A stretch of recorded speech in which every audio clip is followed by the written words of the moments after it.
Hey everyone. Hopefully you can all hear me and everything is working fine. We'll give it just a minute, kind of introduce ourselves in the chat. I know it is summer break, and so we'll see how many people are going to show up today. Quite a few people signed up, but you know how it is. So nice to see everyone here. How's everyone doing? Um, I feel like Good morning. I feel like everyone on Facebook is in Europe right now. So all of my friends are traveling somewhere throughout Europe, and it's so, yeah, I'm happy for them. And yet, as I sit roasting and sweating in Florida, it's one of those things. So thank you all for showing up. And we're going to just give it a minute if you want to kind of say if you've been anywhere exciting yet this summer or planning on it. I know Kristen is. Kristen is going to Ecuador. That is fantastic. Leslie, I think you were just someplace, weren't you? I don't remember if that was over spring break. It might have been a long time ago. Yeah, that was back in March. Is that it doesn't feel like that long ago, and yet it does, right? So It feels forever ago now. I know, right? All right. Well, we're going to go ahead and get started, and people might join us little by little. I am actually going to remember to hit record this time. I did not last time. Let's see if I can find that. All right. Recording in progress. All right. So thanks everybody so much. I know it is a lot to ask people to come during the summer. Some of my friends in New York, however, just got out of school, so maybe they're still in school mode. And that my friends in Florida have about less than 2 weeks left, I think, before they go back. So everybody's kind of all over in their vacation zone, and I see some people are spending their summer on vacation. Some of y'all are working, I know too. So thank you so much for coming. My name is Michelle Ola, and today we are going to talk about vision. And this is something I'm like really excited about. And I also don't often sit down and think about it. And so it's one of those things where I really appreciate you coming and just spending some time to think about this. And we're going to kind of talk about it. Please, I hope you're very interactive in the chat because it is a workshop, not a webinar. So like, I don't plan on talking at you about this whole time. My goal is to walk you through so that you have your own vision in action, like a really quick vision statement for, it could be you personally, it could be your personal life, it could be you as a teacher, you as a leader, or the beginnings of one for maybe your department or your district. And so my goal is to just kind of help walk you through this process. And as you kind of walk through it, know also that at the end, I'm going to give you a whole facilitator's guide, like a DIY sort of do it yourself. So it'll have all of the things that we do in it, the handout for your teachers, the values list, and a bunch of things like that for you so that you can think about doing something like this with your teachers as well. So the first thing, I appreciate you showing up. And also, I appreciate you spending this time in this zone of vision. And so I know I just literally shut down probably 15 physical tabs in my browser. Honestly, it was probably way more than that. And I know that stresses some of y'all out. Kristen's cringing over there. And also my mental tabs, like trying to, all those things that are in the back of my mind. So I hope we'll see how long this takes. I'm not going to hold you hostage for any period of time. We're just going to kind of go through this process. And I hope that you'll really spend that time here actively participating in the chat. I would, if I were you, if you haven't grabbed a big piece of paper, something that you feel really happy brainstorming on, so you can start thinking about that vision.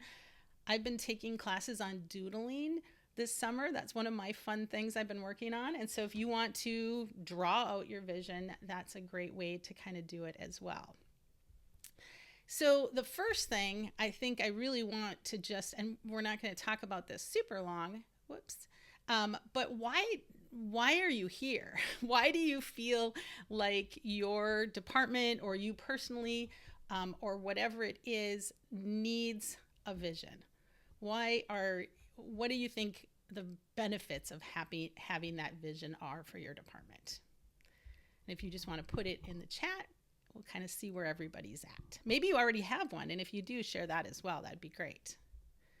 So why does a world language, dual language person, why do you all need, why are you here to talk about vision?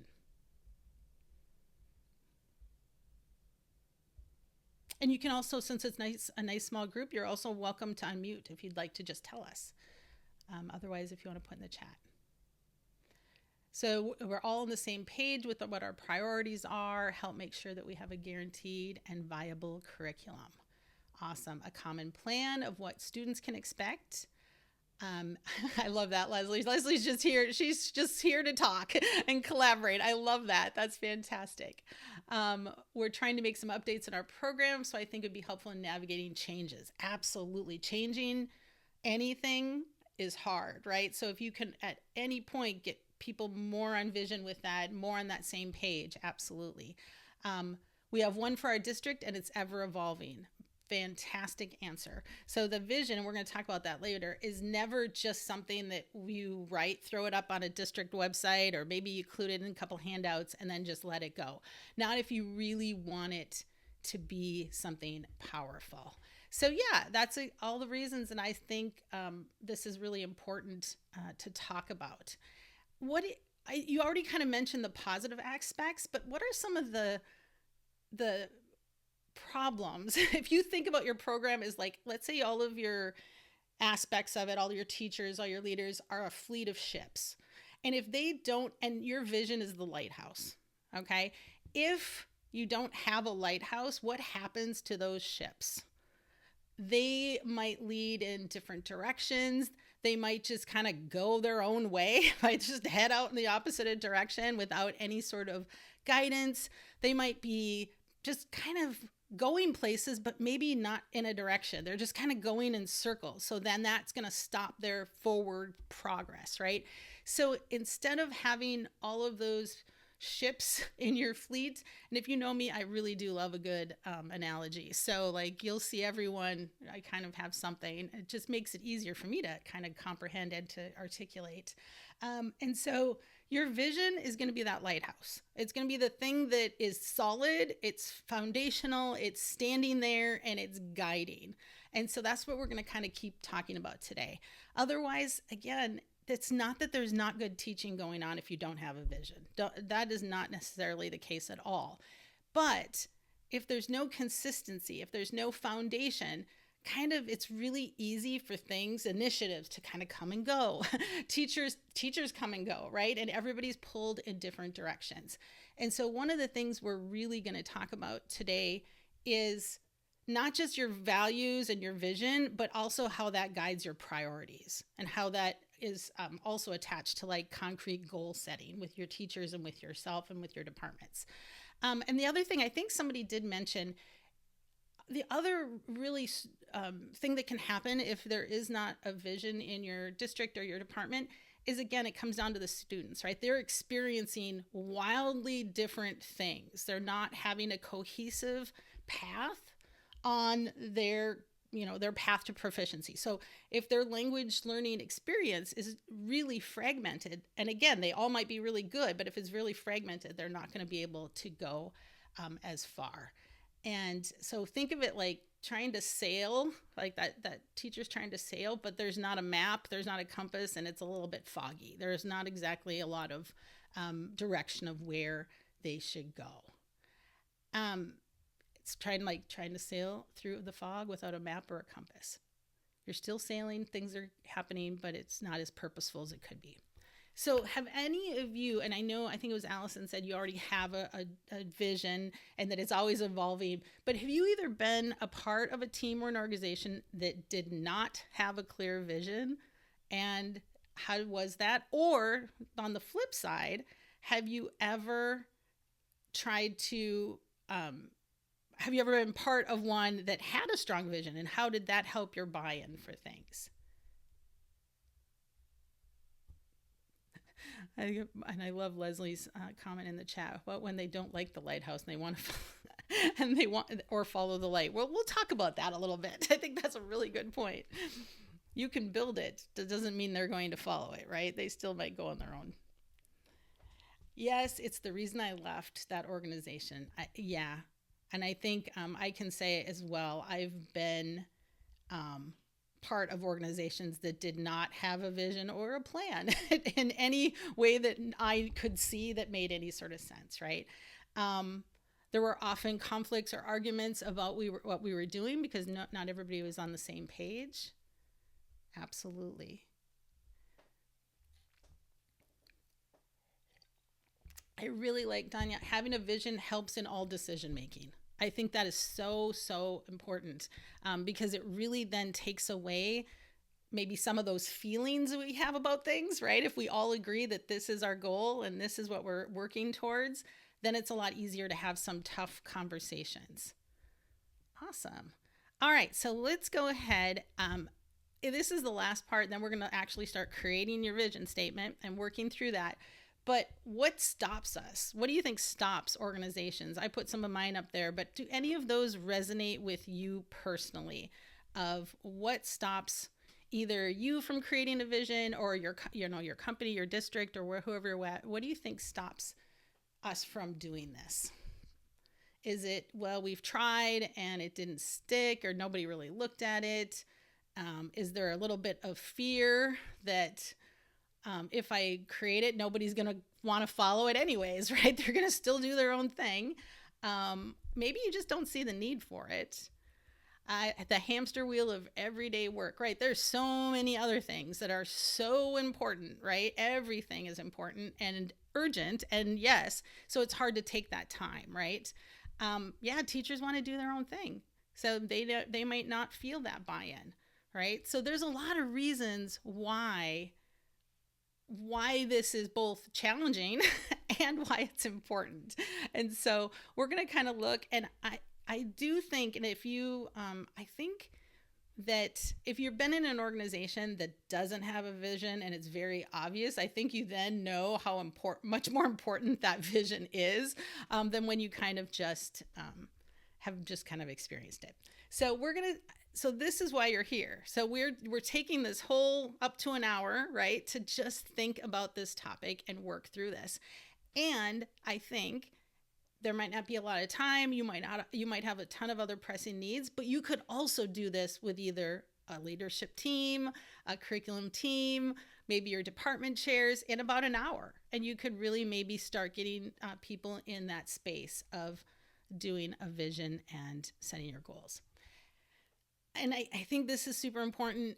A vision doesn't mean that, like, you could throw this in ChatGPT and in 15 seconds, less than that, you would get back like a vision, right? You could get back a vision statement, and it's probably even a good vision statement. But really, that's not going to reflect you, your values of your team, the way you all kind of teach, the way you all work together. And so the first thing we're going to talk about are values, because that is one of the most foundational pieces of your vision, and it really does drive everything, whether we know it or not. Again, when you're doing this, when you're doing your own vision today, I don't care if it's your personal one or whatever, but I think it's really going to be helpful if you just work your way through this process. So the vision, these are what we're going to do. So the first thing, we're going to talk about values. We're going to talk about priorities, and we're going to do an activity where you can mentally see your vision in action. The last 3 steps we're just going to briefly discuss in case you want to set this up on your own, but we're going to walk through these first 3 steps of looking at values, identifying priorities and goals, and then seeing this vision in action. So we talked about the vision being that solid lighthouse. And so we're going to talk about the values as being that light source. It's the thing that is really like shining out for everyone to see. If you don't have any values attached to your vision, it's not much of a lighthouse. Okay. And again, my analogy may fall apart in times, be with me, but get the general idea. So we're going to talk about those values, and we're going to kind of look at why those are so important.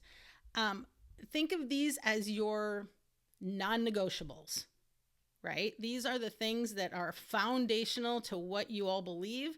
And again, if there are 8 million things to do, I like what Danya said, if there's a bunch of things going on, this is what you're going to focus on. If you have 10 things that are urgent, these are the things that you put your most time and energy into. So we're going to kind of work that through as well.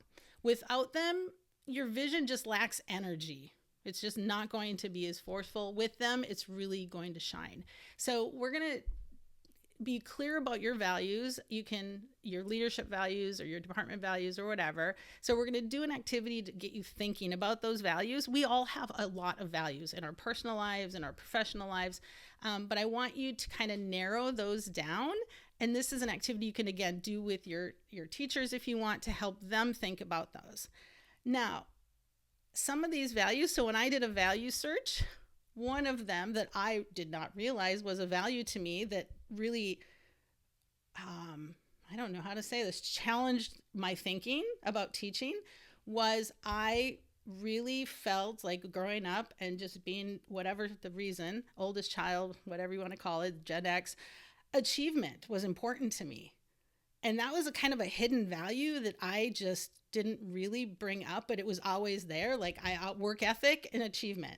So that value, if I place all my emphasis on that, or if I let that one rise too much to the top, how would that affect my teaching, right? How would that affect my leadership? So we're going to kind of look through the lens of teaching and learning and what our values are. And sometimes our values might go against necessarily what we want to do in the classroom. So just being aware of what these are is really going to help. So let me put this full screen so you can see it. All right, so this is just a very, very, very small list of some possible values. So some of them are personal, some of them are professional, some of them are focused more on education. But if you could take a look, and I'm going to just let you silently look at those for a few minutes, and just jot down 3 to 5 sort of values that either you as a person, teacher, leader, whatever category you want to be in, that what shapes like your foundational beliefs and work. It could be, what do you believe about how students learn a language? It could be, what do you believe about equity and access? What do you believe about whatever matters the most? So I'm going to give you like 1 minute to just kind of try and narrow this list down for just a minute.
Does anyone have, if you want, you can share them in the chat. You don't have to, you can keep them personal to yourself.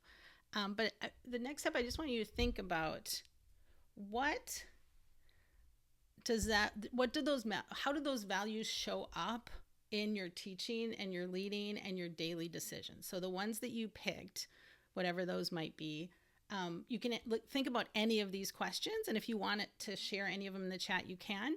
But how do they show up in your teaching? So again, if I value communication, how does that show up in my teaching? If I value risk-taking, how does that show up? If I value reflection, is that showing up with my students? Am I giving them opportunities to do that? You might want to think about, when have you felt most aligned with these values? When has all of it clicked? When your students are doing this, when you're doing this, like if you can think of an example. Are there any challenges that make it difficult for you to stay true to any one of those values. Okay, so I'm just gonna be honest. I live in Florida, and there may be some values that I have that might be challenging for me to express or to really bring forth with students because of that kind of environment, right? And so, how do we kind of work around these sort of things? And then, have you ever thought, or what are the steps? Are there any steps that you take to ensure your actions align consistently with your values? Have you ever thought about that in a kind of an intentional sort of way? So if you want to share any of your thoughts to that, you're welcome to share in the chat, or if you want to unmute, you're welcome to do that as well. And not necessarily all of them, just if any of those questions kind of strike you.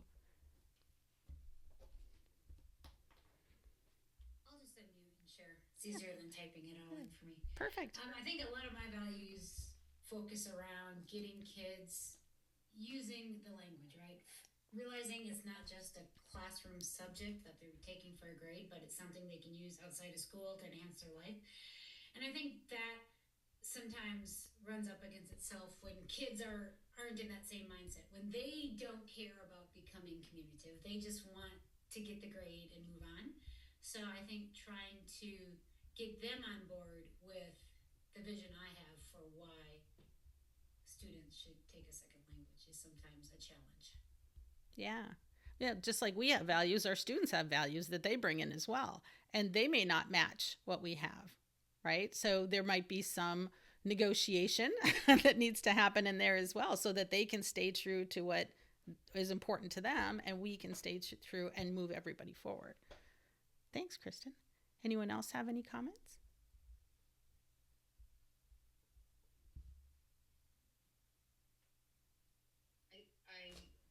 I think that what I'm thinking about most right now is as a department leader, I'm really fortunate to be in a place in a state and have a community of really impassioned world language leaders and educators. And so I'm kind of approaching it more of how can I get my teachers on board with the vision of moving forward with proficiency? And the challenge that I'm seeing is that everybody thinks that we're doing the right thing for students. But how can I encourage those teachers who are dragging their heels or not as interested to see that a proficiency path is a more effective way than what they've done before? And if they're satisfied with what they've done before and it's easier to stick with what they've done before, how can I get them to see that maybe some change is helpful and good for kids? Yeah. And let's kind of talk about that for a minute. If anybody else has some ideas in the chat, that'd be, please share them. So do you think that if all of the teachers have that same value, that we believe that what is good, for, we're doing what is good for students. So that may be the frame of the conversation then. So again, you might say, and there's different ways to approach it. There's, research, but there's also just experience, there's different bridges that you can use. But again, having that conversation, if you just said, we all here believe, we all absolutely, this is our value that we believe that we want to do the best for students. And that means students communicate, students can use their language. Even the most strongest grammarian sort of teacher, I believe, really does believe they want the students to use language. They want them to love the culture like they do. They want them to do those things. They just have different approaches of how they think to get there, right? So even just framing those conversation in, we all agree that this is our most important thing. We want students to use the language in the real world. Let's all just evaluate our practices and see which are the things that we do now that encourage that to happen, which are the things that may not quite align with that value as strongly as it could, right? And what things are really fighting against that? What are we doing that's fighting against that? But now we're not talking about this particular teacher's strategy or way that they believe, right? We're framing it as a team doing this. And then I think also we can talk about both that sort of team aspect, but also that student experience beyond that individual student's class, that one class, right? That our goal is not just for one student or that all the students to have a really wonderful language experience and culture experience in one grade level, right? We want them to have it in multiple. So how can we all work together on a same path to make sure that that experience is cohesive, right? So it's kind of just changing maybe the messaging a little bit. And we're going to talk about how you can maybe get some buy-in as well. Awesome. Thanks, Tanya. And if anyone else has anything to share, please share your wisdom in the chat. I'm definitely not the font of all knowledge. Okay, let's keep going. So let's go ahead and try.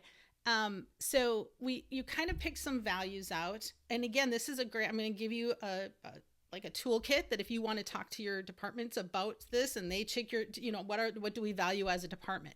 Have them pick 3 to 5. And then maybe we focus on one this year, right? We're going to focus on this particular one. And this is kind of gets to what you're talking about, Danya, where once you have your values aligned and everyone sort of agrees that these are common ones that we all agree with, now we can start identifying priorities. And priorities are where we put our energy. That's where we put our time. That's where we put our resources. That's where we put our funding. That's where we, put the things that move us closer to our outcomes that we want to see, right? So we're going to talk about identifying your priorities. And I'm going to give you some examples that you might be able to use with your students or with your teachers as well.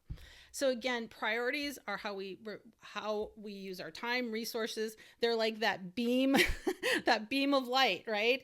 And so my question is, what happens if everything is a priority, right? If your priority is that beam of light that's focusing all of our energy, or that's where we're spending our energy and our time and our resources, what happens when it gets diffused, when everything is a priority?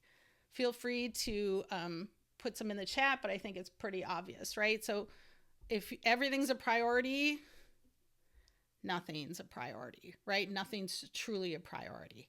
And so I think especially as leaders, we see all of the priorities, right? We see all of the things that we want to happen, but how can we as a team, you as a leader, focus in and maybe strategically have different priorities, have a 5-year plan, whatever that might look like.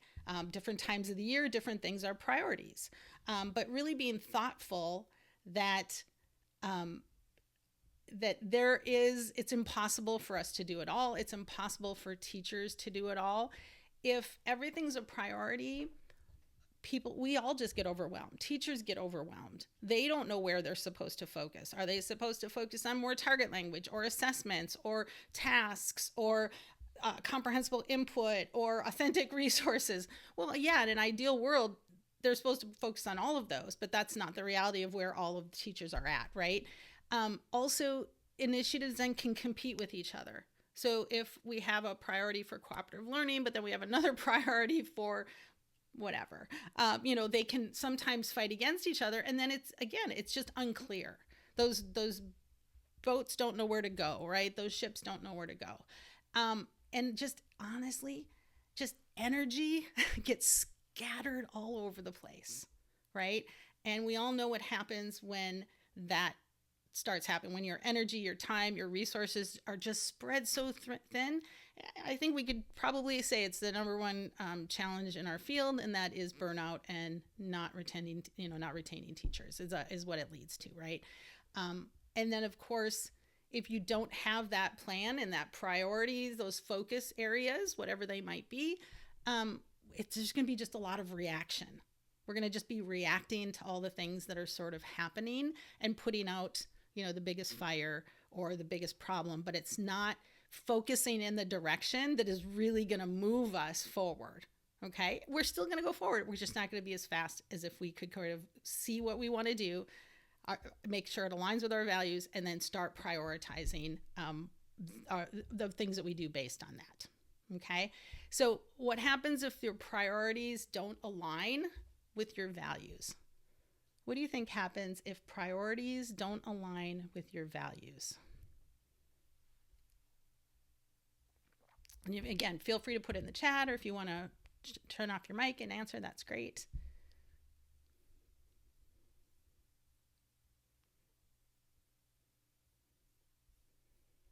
we end up sending a mixed message, right? Because people see what the priorities are by whatever, how we're spending our time, or what we're doing in workshops, or whatever Yeah. it is.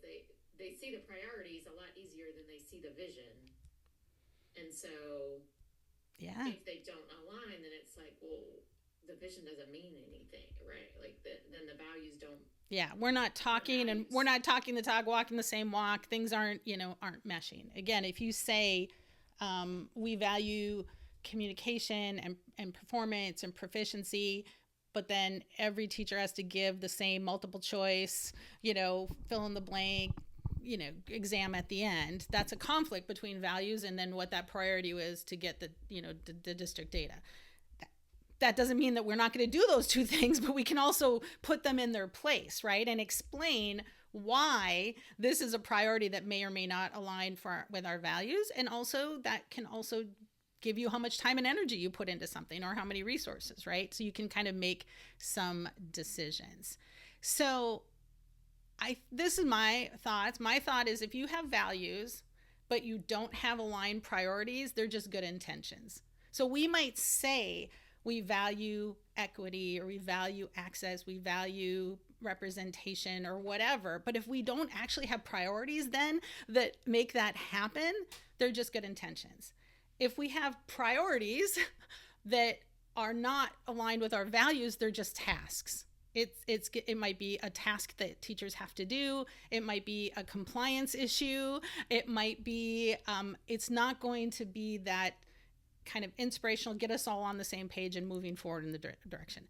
But if you have your values and your priorities together, that's what's going to really lead to that vision kind of happening and that impact that you want to see, whether it's with your students or with your teachers. All right, so this is something, again, we don't have to, I've been in part of teams and organizations, associations where we spent like months, I would, on a vision statement, right? And like, there's a lot to it, but also let's not overcomplicate it, right? So if a simple vision and action statement, because I believe that, and you put in one of your core values, I will focus on and a priority, right? It's not the only thing you're going to do, but that's where you're going to elevate to some input so that this outcome can happen, right? So that this outcome can happen. So very simple. Like you could do this with your teachers in an hour or 90 minutes or something. You can do it virtually. You could do it in person, right? And individual teachers could just do it individually. I think it's a great process to go through, even not as a team first.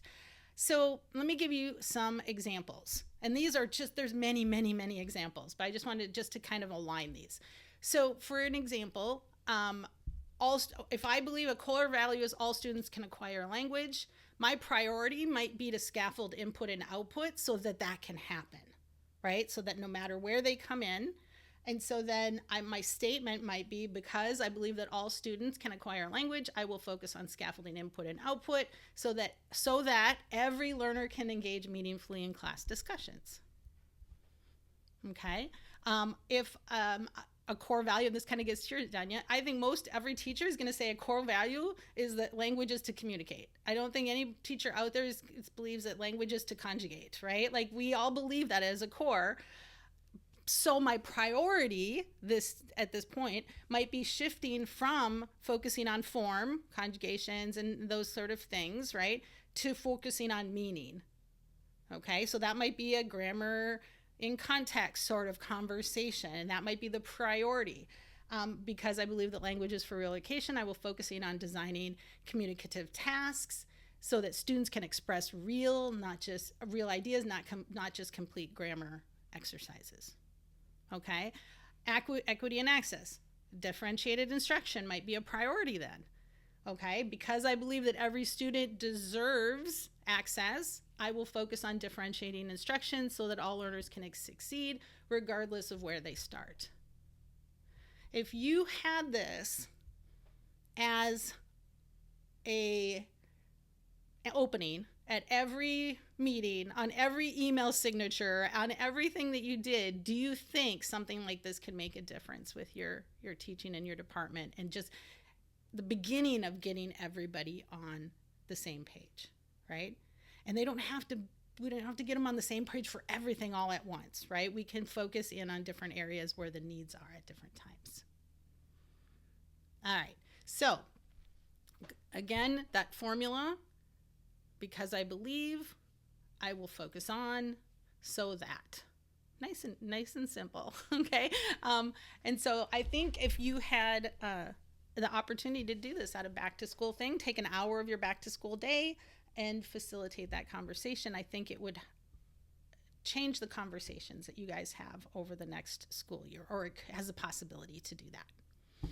Okay, so we talked about values, we talked about identifying priorities. Now, the other thing that is really important, I believe, is that you have to be able to imagine and see and envision what that vision, when it is happening, what that looks like. And that's not always easy to do, because we're always in the moment. We're always putting out fires. Teachers are always like dealing with the stuff in front of them. And so it's hard to go, oh, well, if we did this vision, what would it look like? Okay. And I wish I could give credit to this, because I don't know where I found this strategy. It was at a facilitation sort of thing, but it's called Wi-Fi. And it's, wouldn't it be fantastic if? And that's all it is. So you're going to give them a question, give them a prompt, and in 1 year, wouldn't it be fantastic if?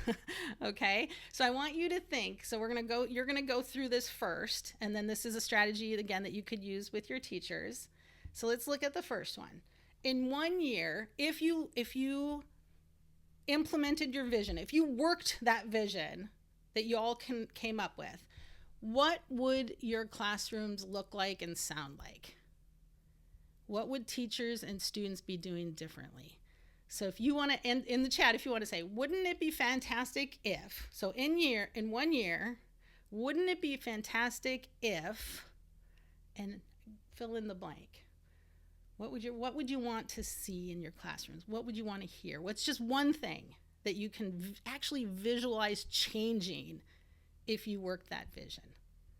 I'm just going to kind of put 1 minute for you to think about it and put it in the chat.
Make sure you look at the chat once you put yours in there, because there are some great visions of what our language classrooms could look like if this started happening. Love it, love it, love it. The next one, so now let's kind of stretch out a little bit farther. So in 3 years, if you worked on this vision, other priorities focused around a particular vision, what would your program be known for? What would people be like, oh man, I want to go to this district because they really do this really well? Or what would your students be able to do with the language while they're still in school? So what are they doing? That might be tied to the 1 year thing, but let's say in 5 years. So if someone comes in 8th grade, right? What would happen? What would that look like in 5 years? Wouldn't it be fantastic if? And if you want to just take 1 minute and to do that one, and then we'll do one more.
I love these. These are so great. And do these feel doable? They look doable to me, right? Like, could you really promote that all students took just one more year of a language than they had before, right? That's wonderful. Could that be measured? Could that be a goal? Could that be something that your teams rally around, right? Your teachers rally around, that you could like have a concrete goal. Like we are shooting for this 50% or whatever. Like you can make a hard concrete goal out of this as well, right? I love it that world languages was reinstated as a graduation requirement. Okay, university programs align with many of the programs, right? So there's so many great things here, and when you look at it in a gradual way, they feel more doable. It also just feels more exhilarating, right? Teachers are going to get much more on board with something where they can imagine this future, and they're constantly being reminded. If we want our students to take one more year of the language than they did before, let's focus in on these priorities, right? It gives you a whole new way to have conversations, right? The last one, this one I just want you to think about. We've kind of went through this process. I want to make sure we have time to do everything. In 5 years, what would be the legacy of your language program, right? There's certain programs that have this legacy, with early language or dual language or whatever. More importantly, or maybe just as importantly, how would your students' lives in 5 years? They're probably not in your school anymore. How would their lives be transformed, or how would their experiences be different if all those things that you just talked about happened? Wouldn't it be fantastic if, right? Wouldn't it be if they were using, their language, they were using French in daily life, they were, whatever it might be. Okay. We're going to you're welcome to think about that and put that in there, but I want to keep going. So I want to make sure we have time to look at everything. But again, setting that vision and putting it in real terms and making sure that it's visible to everybody is a step that I think often gets missed. Okay. All right. So the last 3 that we're going to just look at quickly, I'm just going to give you some ideas. Thank you. Wendy found the Wi-Fi activity so we can give that person credit. Thank you so much. I didn't have time to do it, so I appreciate you, Wendy. All right. So let's talk about now how do we include others? You might have gone through that process and you have that really clear vision, right? But how do we then include others into that? Even if it's your own personal vision, because accountability and just putting it out there in the world makes a difference, right? So stating it out loud, putting it on your office wall, even if it's your own personal vision of what you want to see happen, it not only motivates you, but then it also includes others. So how can you make that visible?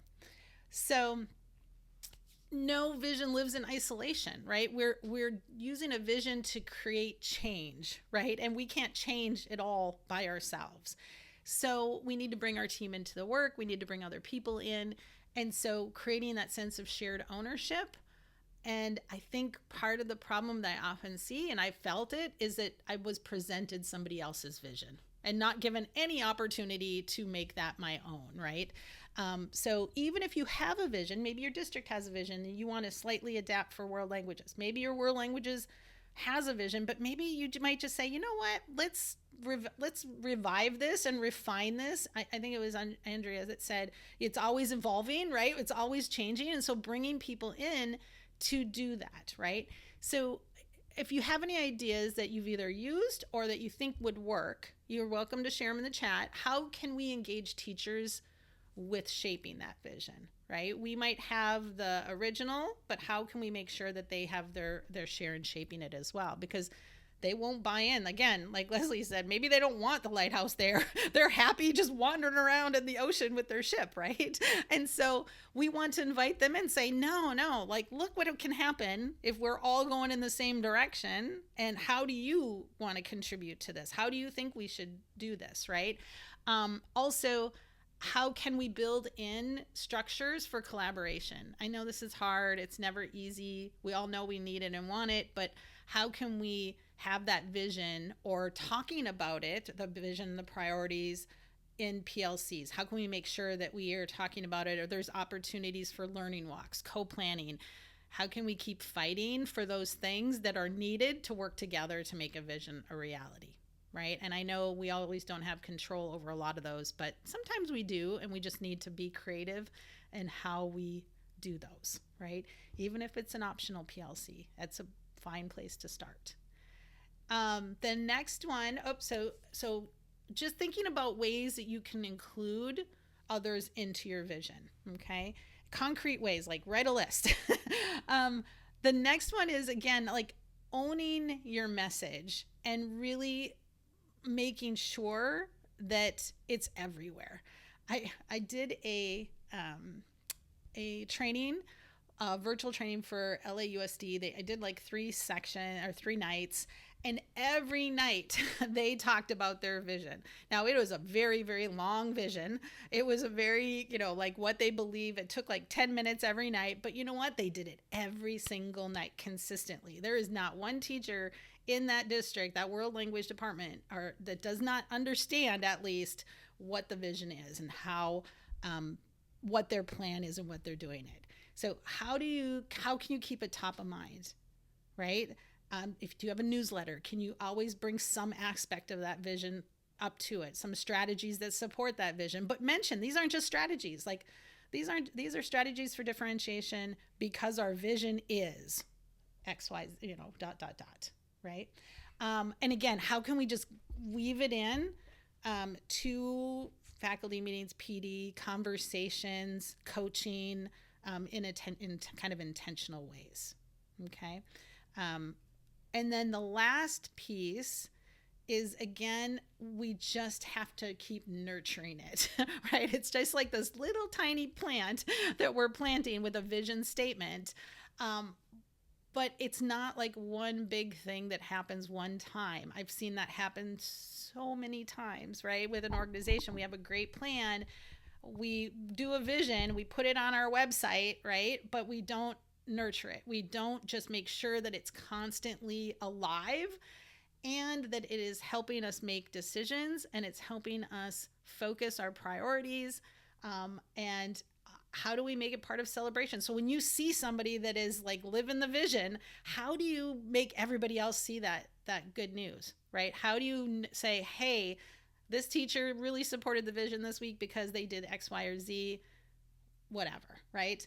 And then connecting other people, right? And I think also these sort of things where we're talking together, your district, or support people, how can you, like Danya said, sometimes there's just challenges, right? They don't want to do things new or different, right? So how do you also find your group of people, right? Other people that are in the same boat as you, that are trying to do the same things, to nurture yourself so that you can keep your vision alive as well. Because I think that's just as important. You're the light keeper, right? You're the person that's stoking that vision. If you don't do it, it might not get done, right? And so you need to find people that are going to help you do that as well. All right, so that's kind of what we had today. I hope that was useful. I want to share some resources with you. I want to show you, I'm going to give you a kit that if you want to adapt it, you can. But I'd love to just do a quick one thing. You don't have to do all three, but if you would put in the chat or think about, you don't have to put in the chat, one idea that you want to take with you, just one of the most actionable thing that is sticking in your head that you're like, ooh, I'm going to do this. One thing that you're committing to do within the next 30 days. It might be I'm committing to whatever, thinking about this myself.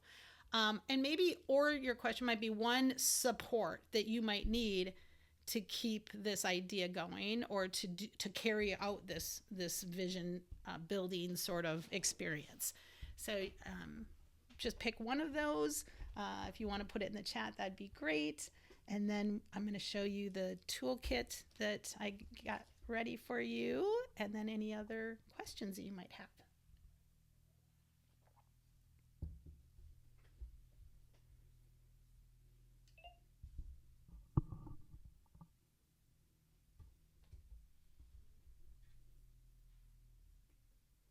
The Wi-Fi activity. I love the Wi-Fi activity. I just think that's really a great way to, you could use it with students as well, right? Getting them to think about their language use. Awesome. I'm glad you found that useful.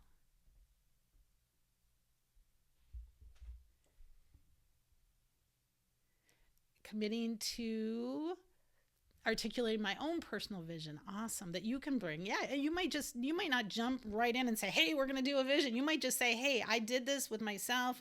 I have a vision. This is what I'm working on. Just sharing that vision with them. Fantastic. Identify priorities and actions, ways to consistently or constantly embed the vision and highlight strategies for teachers. Wonderful. More intentional nurturing and returning to our vision in creative ways. I love that, because sometimes we have a wonderful vision, right? But it just kind of, again, through all the other stuff, it's not as strong as it used to be, maybe. Wonderful. Talk to your colleagues about connecting some upcoming trainings. Wonderful. I know. Congratulations. Kristen's going back to teaching after not being in the classroom or not being a teacher for a while. So some plans that you have. Wonderful. Awesome. Well, I really appreciate all the participation y'all did today and the thinking. So let me put this full screen just for a second. I'm going to send everything, but I know some people don't trust presenters when they say I'm going to send you everything. So I also always include it. So if you want to scan it and keep it on your phone, or there's a tiny URL, this is a document where it has like basically what we went through today. It includes a workshop agenda that you could use or adapt. It includes a vision planning worksheet so that your teachers could go through if you wanted, where it goes through connecting to your values, connecting those values to different priorities, drafting a vision statement. It has a list that we looked at of some values. And again, you can go into ChatGPT and get your own list. You can get hundreds of values if you want. I just have 50 and you could go through those. It also gives, I just felt that one of the things that is hard is to really connect those values with a concrete sort of priority and then a goal. And so there's some examples of, again, like if your core value is respect, your priority might be creating a classroom culture of mutual respect. Your goal then might be to establish clear classroom norms co-created with students, right? So it can give you, these are just ideas to kind of get you started and get you and teachers thinking about how your goals and your priorities and your values, your priorities, and then concrete, like I'm going to start every day. You can also just steal this list and